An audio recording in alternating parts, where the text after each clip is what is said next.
How to fix error code 0x800f081f in Windows. What's up everybody? In this tutorial, I'll show you guys how you can easily fix this error on Windows. So let's just jump right in. The very first thing you're going to have to do is go ahead and open up your PC. And once you're on this PC, go ahead and find your C drive and open it up. Now you're going to have to find your Windows folder, and inside here, find a folder called software distribution. So just go ahead and scroll down and find this folder right here. Open it up. And if there are any files and folders here, just select all of them and then delete them. So once you do that, your folders will be deleted. Once that is done, you can just close this out. The next step is to head over to your task manager. You can press Ctrl+Shift+Escape key to open up your task manager, or you could just search it on the search bar down below. So just search for task manager and it will open up.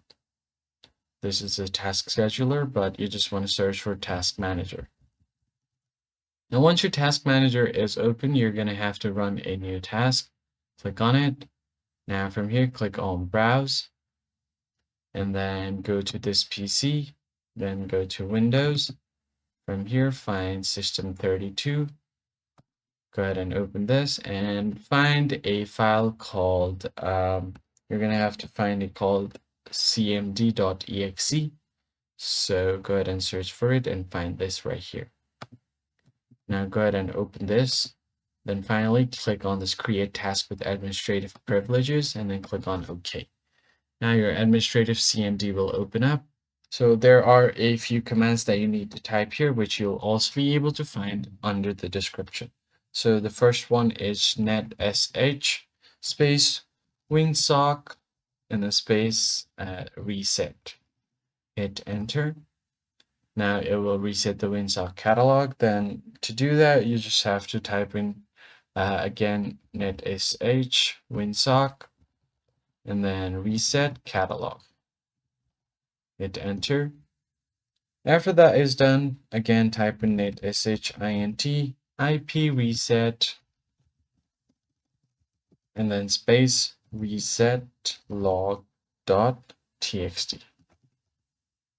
So once that is done, finally type in ipconfig space slash flush DNS, hit enter, and finally type in ipconfig and then space slash rename. So once you have done that, hit enter.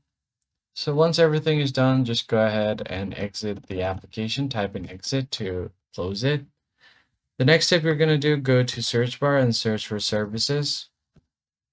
Then find Windows Update. So go ahead and click on anyone and then type in Windows.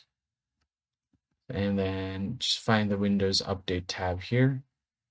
I'm just going to go ahead and click on Windows Update, double click on it. And then under startup type, make sure it's automatic. Click on apply and then OK. Once that is done, just go ahead and give your PC a quick restart and you should be good to go. That is pretty much it, guys. That's how you basically fix this error. If you found this tutorial helpful, don't forget to like the video down below and subscribe. I'll catch you on the next one.